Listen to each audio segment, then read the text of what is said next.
G'day, ladies and gentlemen. Welcome to another episode of Entrepreneurs Rising. In this show, we cover everything for small business owners wanting to grow their businesses and grow themselves as well.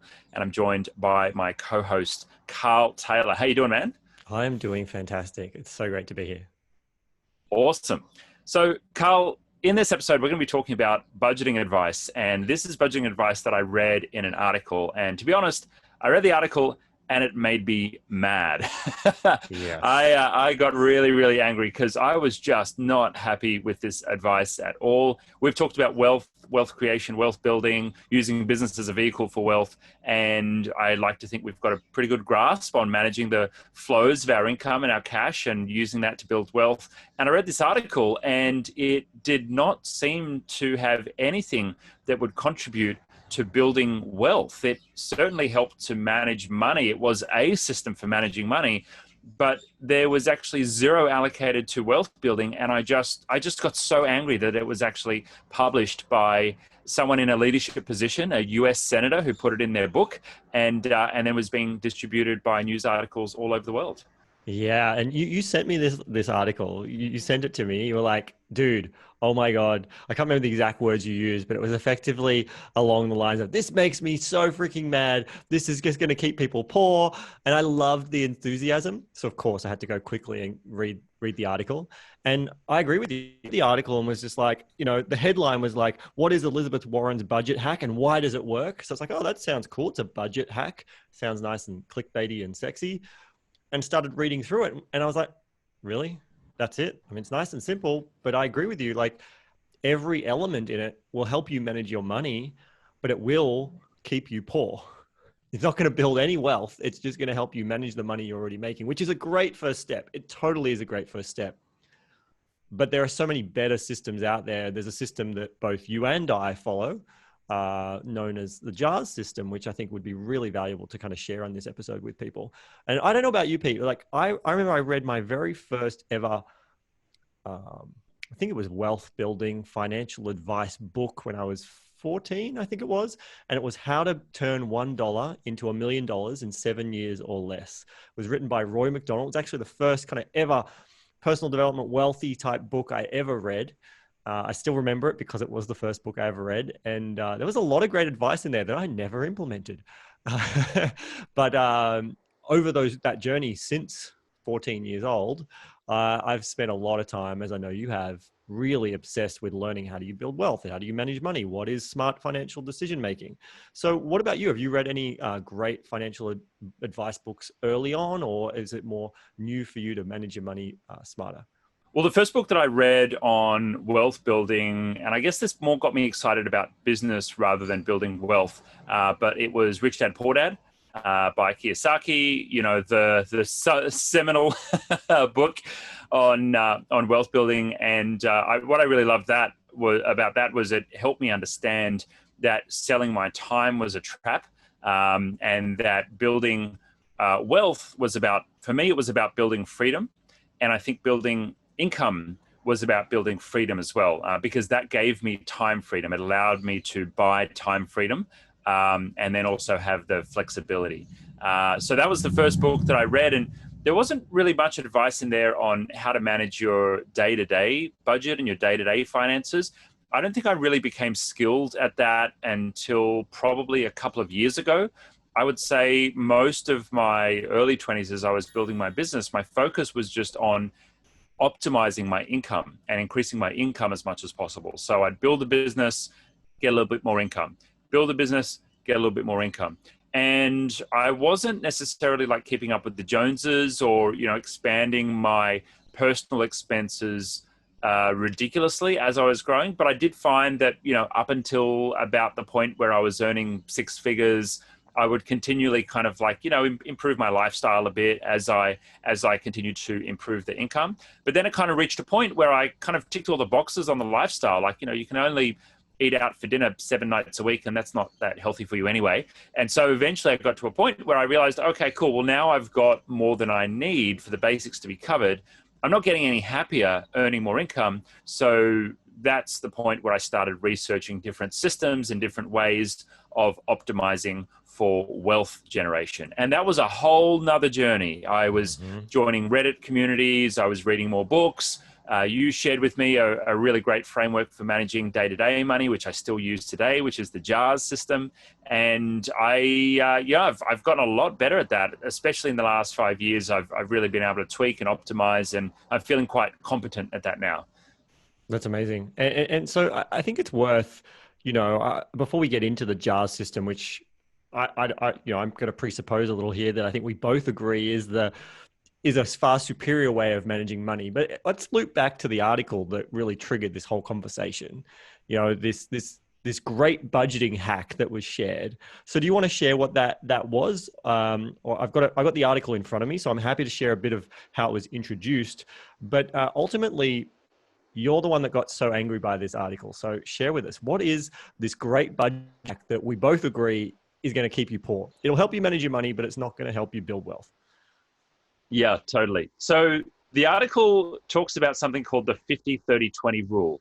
And the 50-30-20 rule is their way of how you manage your income that flows in. Now, whether you're a business owner or an employee, you're going to be earning a salary or a distribution of some sort, and that makes up your income. I've always believed, being a business owner myself, even though I have control over how much income I make and when I draw money from the business, I've always actually paid myself a set salary and just incrementally increased that.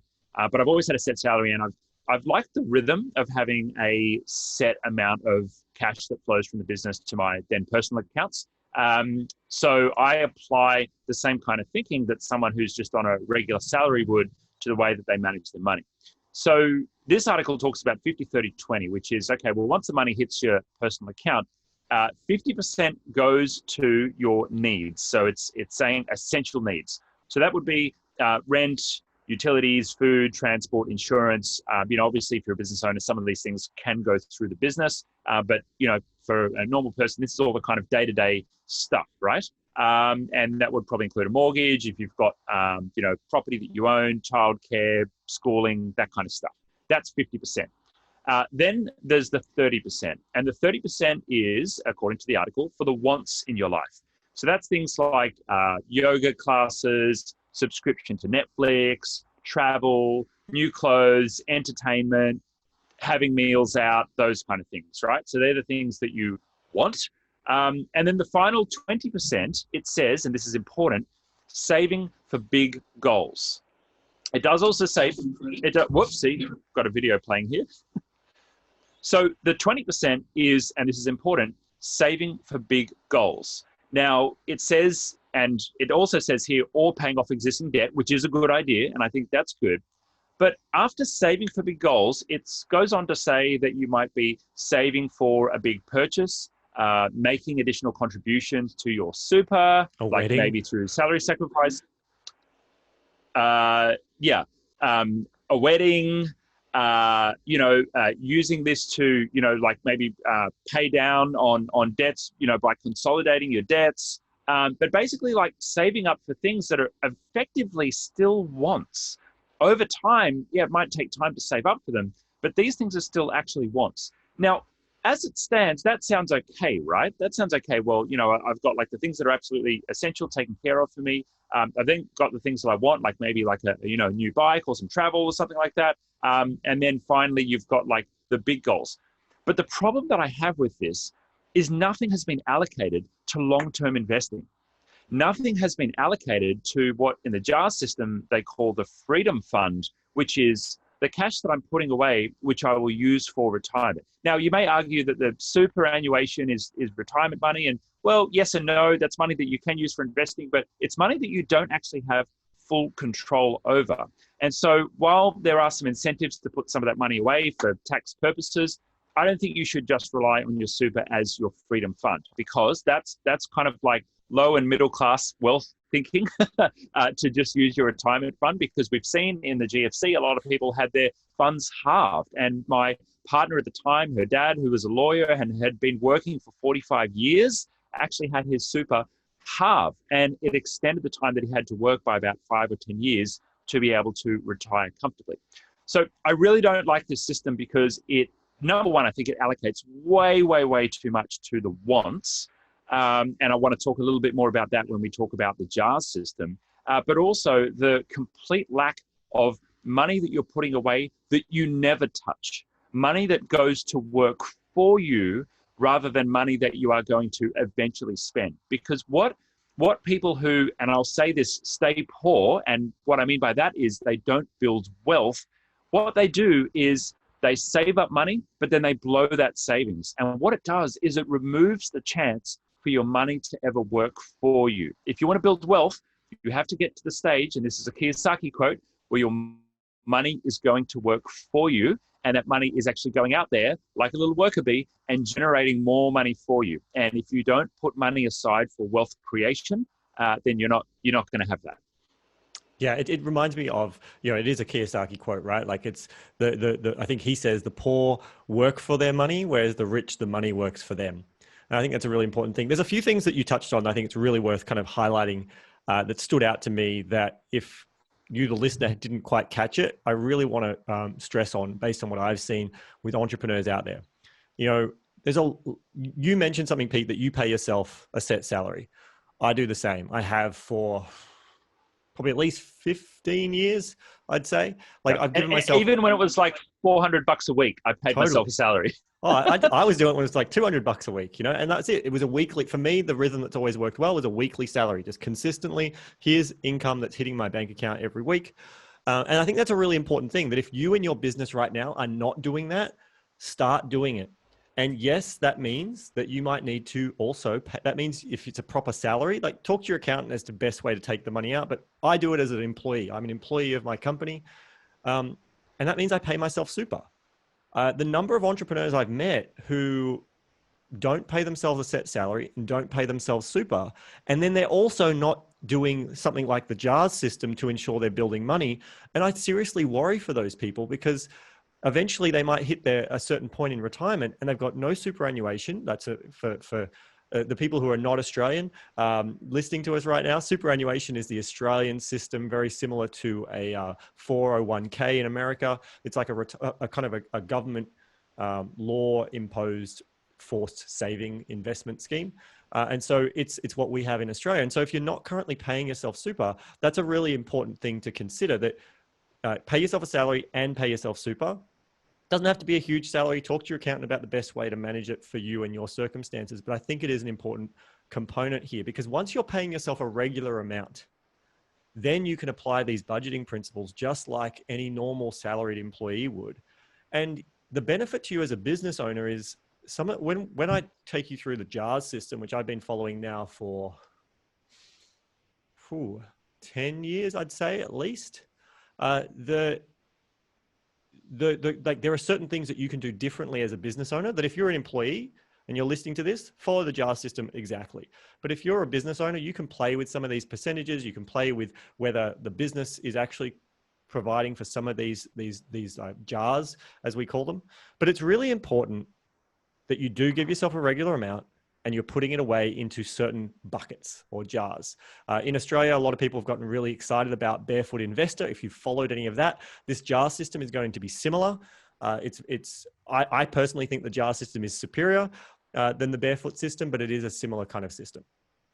The other thing... You go. Oh, you go. No, okay. I like how the Barefoot Investor system prioritizes which debts to pay down first and which areas to take care of as you're building your wealth. I think day to day, I agree, the JAR system is superior in how your cash actually flows. But what I liked about Barefoot is a little bit like there's a radio host in the US who's all about getting rid of your debt and getting that paid down. His name escapes me for the moment. But the Barefoot system is really about Dave Ramsey, that's the one. And the Barefoot is really about getting the right priority debt paid down first, and then building wealth in the right areas, like first maxing out your super and then building wealth through property and other bits and pieces. But Carl, let's throw back to you. What are some of the other things that you like about the JAR system? And even before we jump into it, I think the biggest problem with this 50-30-20 rule is you're actually spending 80% on things that you want or, quote, need. You're spending 80% of your income just going out the door every month. And I just think that's absolutely crazy. The remaining 20%, if you put that away and you invested all of that remaining 20%, you'd be absolutely fine. But you're saving up the remaining 20% for the wedding or blowing it on things. I'm just absolutely dumbfounded that this is advice that's being shared publicly. Yeah, look, the thing is that, yeah, 100% of the money ends up being spent. And it was something that you mentioned that it made me think about when I first learnt the JAR system, when they talked about the Financial Freedom Fund. It was, think of it as the golden goose. You're feeding this golden goose that lays the golden eggs. And the really important rule, the really, really important rule is, if you had a goose that laid golden eggs, would you ever kill that goose? No, you spend the eggs, you use the eggs, but you never kill the goose that's laying the golden eggs. And when you go and just spend all your money, you effectively keep killing the golden goose. You never even start feeding the golden goose to allow it to lay any eggs. I mean, sure, you might get a little bit of interest, tiniest, ridiculous amount of interest, which who knows, in the next few years, we might be seeing negative interest. So it's going to cost you money to have your money in the bank. Who knows what's going to happen there?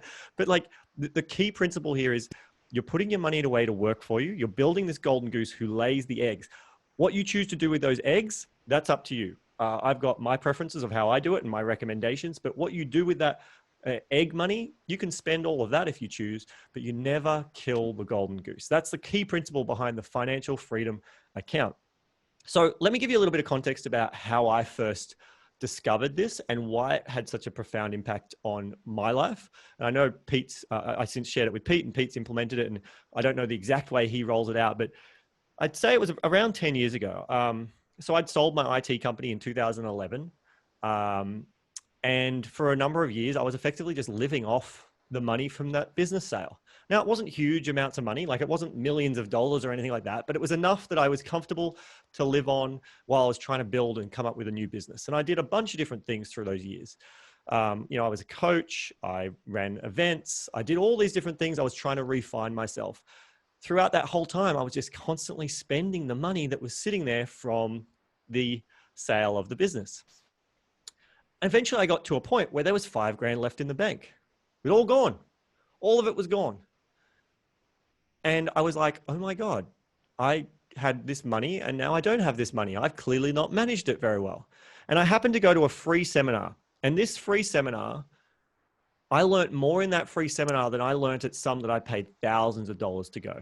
It was a fest. It was an absolute pitch fest. And it was run by a man named T. Harv Eker. And it was called the Millionaire Mind Intensive. I think it was called MMI, Millionaire Mind Intensive.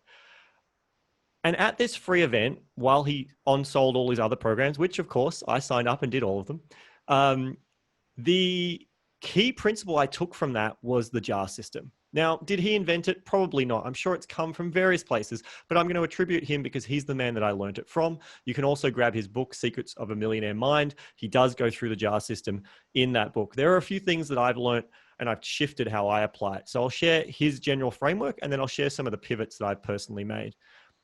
The idea is very similar to this 50, 30, 20 principle. You get paid a certain amount, right? Whether that be a salary, a dividend, or however you're receiving money. And when that money comes in, you're going to divide it up based on percentages. Now, similar to what was shared in the 50, 30, 20 rule, you're going to take around 50, he calls it 55. You're going to take 55% of your income, and that's going to go to necessities. Your necessities are things like your rent, your mortgage, your food, your basic essentials to live.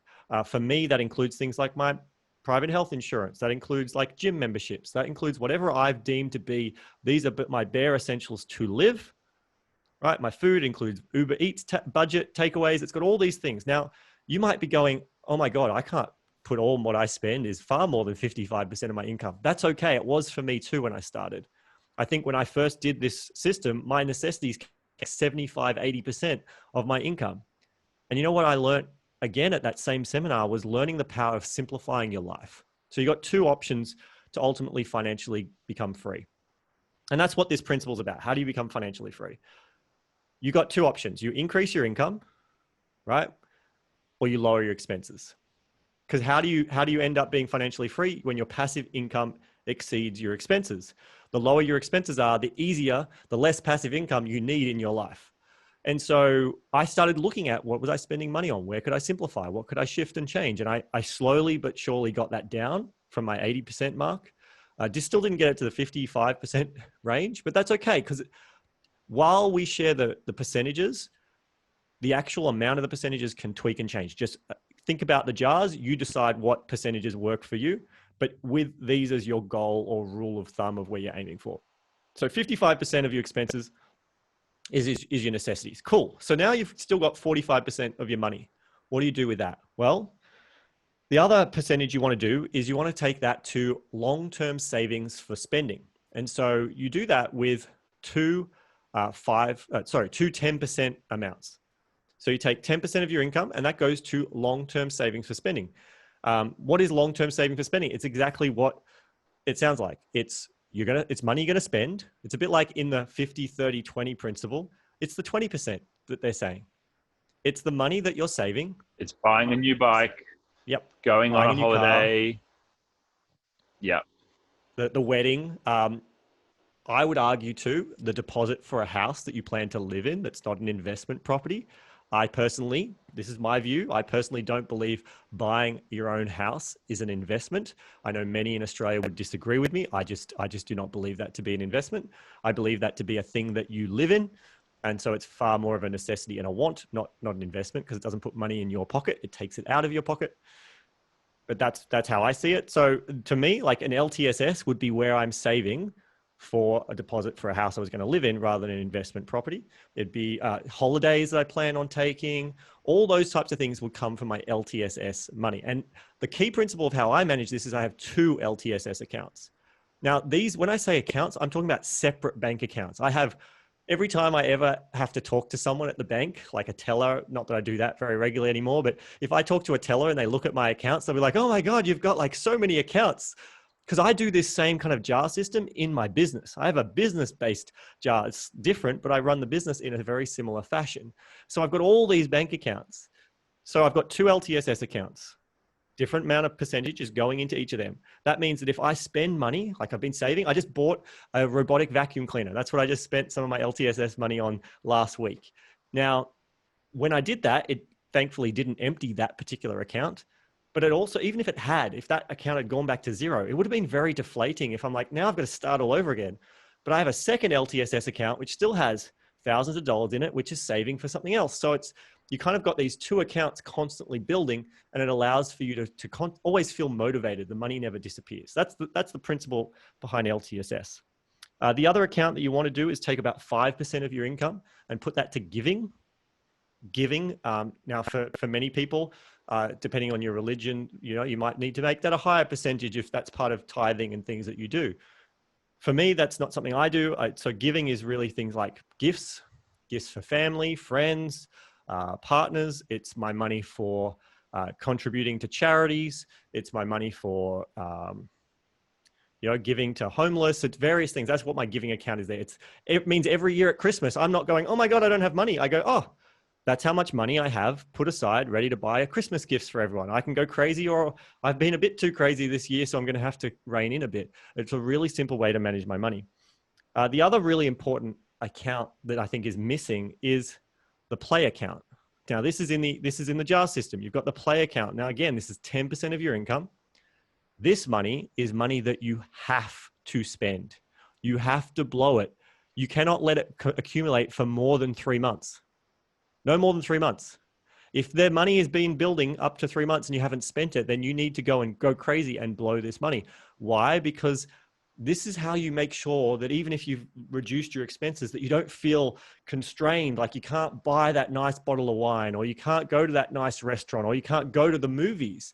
And so over the years, especially when my income was very low, my play account was effectively my money to catch up with friends, because I didn't have any budget for that in my necessities. There was no room in my necessities to pay for going out and meeting up with friends. So my entire going out with friends, buying takeaway, all of that in those early days was only coming from my play account. But that still made me feel comfortable that there was money that I could spend to just live, to enjoy life, to have fun, to feel rich, to feel like I have money. That's the whole point of the play account, to make you feel like you have money.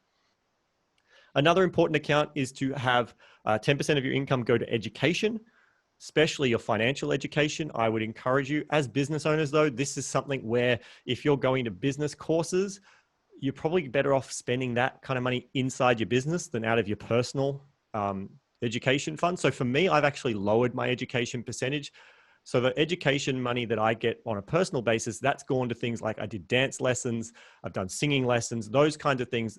There's ways that I'm growing and I'm learning new skills, but they're not being relevant to me learning how to manage my money or how to build my business, because those are just smarter expenses inside the business rather than from my own personal after-tax money.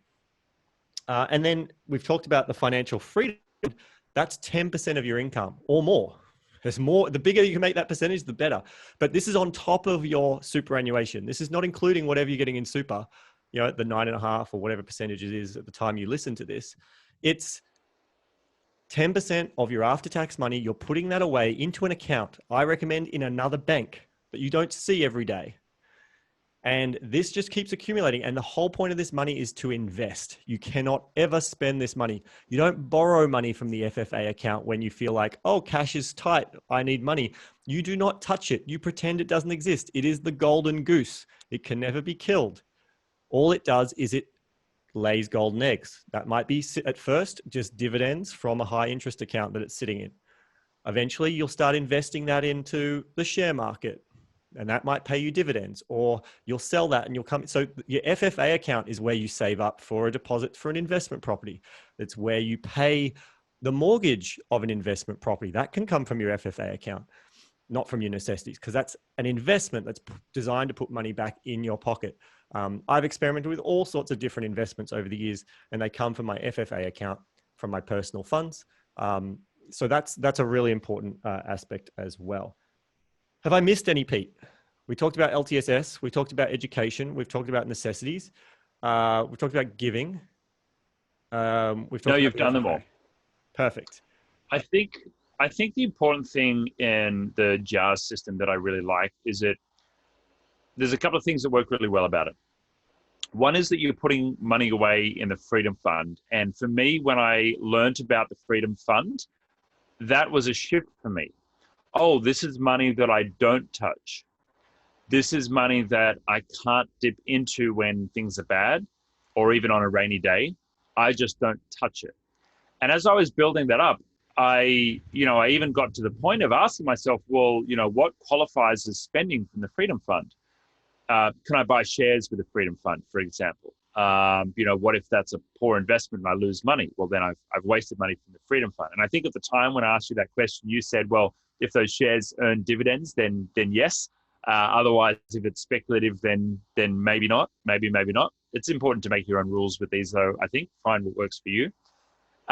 But as an example, investing in investment property, putting aside a deposit that you'll then invest into investment property. Well, that would make sense from the Freedom Fund, because that's then money that's going to go to work for you and it's going to come back. And I think the game here is, as your income increases, attempting not to have your necessities increase, your rent, your day-to-day expenses, kids' expenses, or whatever else comes into the necessities. And then as your income increases, if you can actually reduce that over time, then it means you've got more cash available for the other jars. And so that's what I've really been focusing on over the last few years, is optimizing so that I can continue to reduce the living expenses. And then over time, what's going to grow is my ability to put more cash into the Freedom Fund. So that Freedom Fund is really important. The other thing that's really important is I love the symbiosis between the two spending funds. I've actually just used one spending fund, but I actually find it really challenging to spend from it. What I found was, as I built up cash in that savings, and I called it savings, I think I mistakenly didn't call it savings to spend, but I just called it savings, and I would save money in there. And then after I had 5 or 10 grand sitting in there, I'd get worried and I'd think, oh, what am I going to do with all this money? And I'd end up actually moving it into the Freedom Fund. There's nothing wrong with that. That's good. Spending on there's nothing wrong with that at all. Yeah. And what I would do sometimes is I'd find a way, I'd want, a new bike or maybe it was a new computer or a new camera or something like that. And then I'd find a way to make it tax deductible. So I'd find a way to actually spend the money in the business rather than spending it in my personal name. So what I would end up doing is I would actually move that cash into the Freedom Fund and then spend the money on the thing that I wanted to, which is kind of double spending from the business. But But it's not double then spending if what you're happened? investing the money in the FFA. So that's no problem. Your freedom funds doing fine. Yeah, I think it's still good use of cash. It's not like I'm going and blowing it or anything like that. But I've actually simplified mine. I've actually simplified mine a lot.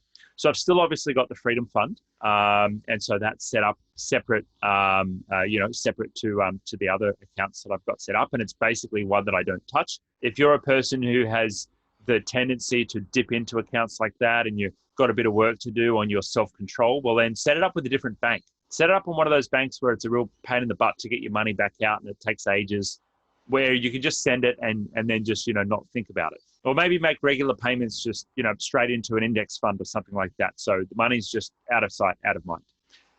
But the other accounts that I've got is the giving account, which I really love because that's money that I have to spend on friends, family, gifts, fun shared experiences with friends where I pay. I love doing that. The other one is what's the last one? Is the fun. Oh yeah, the fun fund or the blow fund or the play fund. And that's stuff that I want to do to, might be skydiving or taking a helicopter ride or going scuba diving, just doing something fun that's memorable, but making sure that I go and spend that.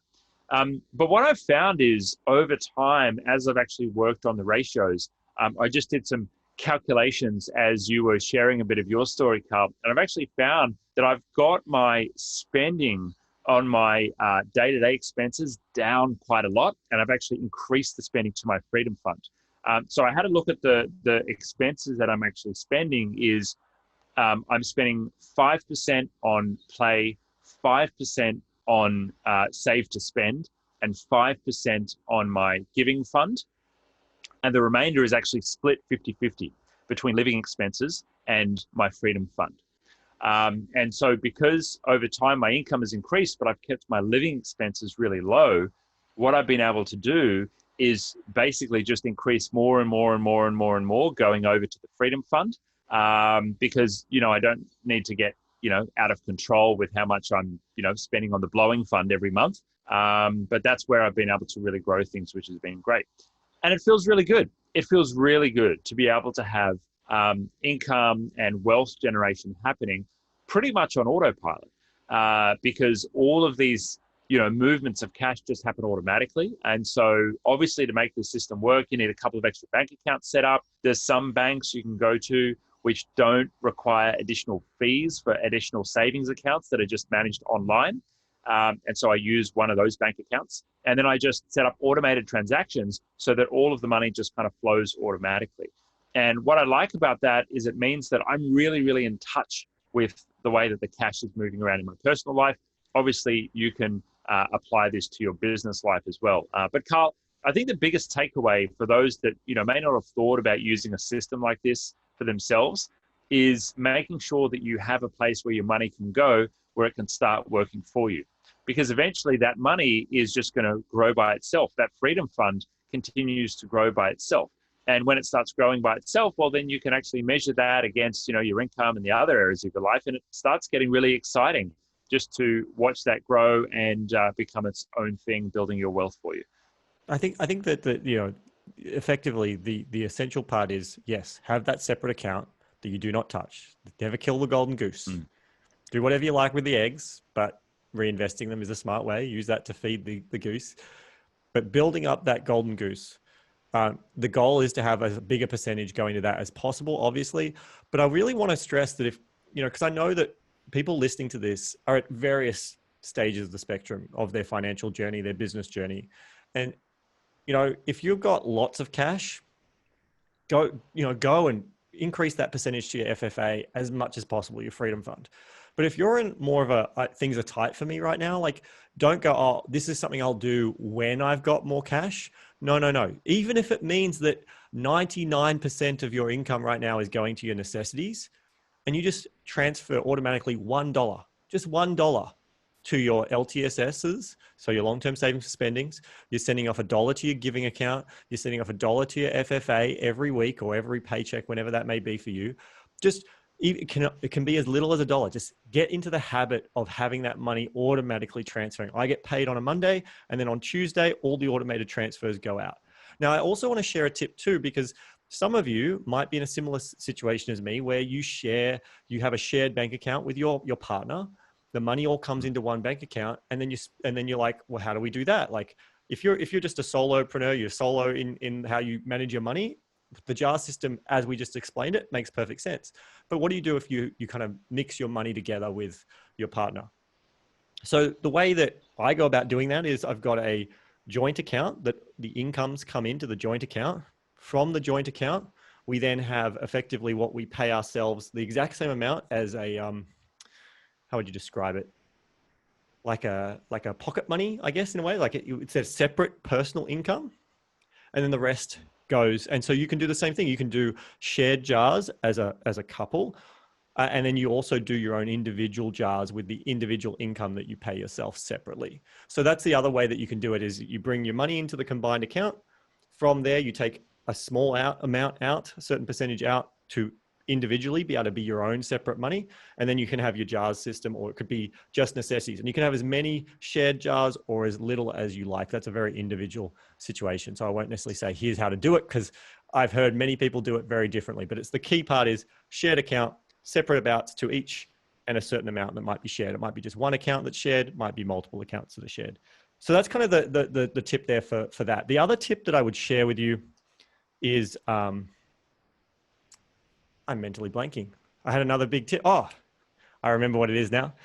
The other tip that I learnt is it can be really hard when you're budgeting to, especially with something when you're using these percentage-based budgeting, it can be really easy to go, oh, look, I've got all this money in my set necessities account. This week, I'm going to go a bit crazy and spend double my normal grocery budget, because you haven't realized that your electricity bill's due next month, or that, you know, your car insurance that you pay once a year is due next month. And that's why there's so much more money in that account than normal, because that's what's happened. So what I found to manage that process better is I created a separate account again, which I called my utilities, or, you know, long-term spendings. And so that means every week I would take a small amount out. If I knew that quarterly, I know around Australia and around the world, whether you pay your electricity, you know, monthly or quarterly is different. But let's say it was a quarterly bill that you pay, you would know that it's on average X amount, figure out what that is per week or per paycheck, and just take that little bit amount over into this other account. So when that annual or quarterly bill comes in, you're not scrambling going, oh my God, I've spent the money, you know, as many business owners do when tax time comes up. Oh my God, I've spent the GST, or I've spent the tax that I wasn't supposed to spend. You do the same thing as you would in your business, or I'd recommend you do in your business. You put that money aside constantly.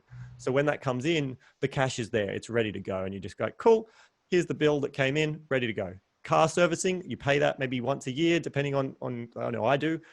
So it's like, I already know what that is. Weekly, put that away. Time for a car service, the money's there.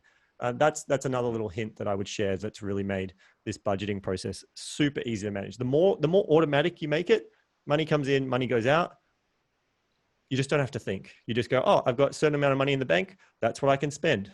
And it's very easy to start keeping yourself constrained in those ways. So they're my tips to implement this system. And you will not stay poor if you're building that financial freedom fund. I love it. So good to share all of these tips, Carl. And to the listener, if this is something that interests you, please go ahead and drop a comment below anywhere you're watching or listening to this. We would love to know what strategies you have for managing your money and your wealth creation. And we'll, of course, have included in the show notes a link to the JAR system from T. Harv Eker, so you can get access to that and go ahead and get it set up for yourself. So head along to our website, rising.show. You get access to all the show notes, as well as the recording and share links for this episode. If you love this episode, we would love for you to leave us a rating with an honest review of our show and what you think. Just jump on to your favorite podcasting service and leave us a review. We would appreciate that very much. But Carl, thanks so much for sharing this. I really love sharing this kind of stuff, and I know you do as well. This has been another good one. Just I just want to say to the listener, please, if you do nothing else, set up an FFA account, financial freedom account, and tell us how it goes. I want to hear from you 6 months from now, a year from now. We both want to hear from you. If listening to this show changed something, share it with us. We'd love to know that that's made an impact in your life. Thank you for listening. It's been an absolute pleasure. Thank you. See you guys.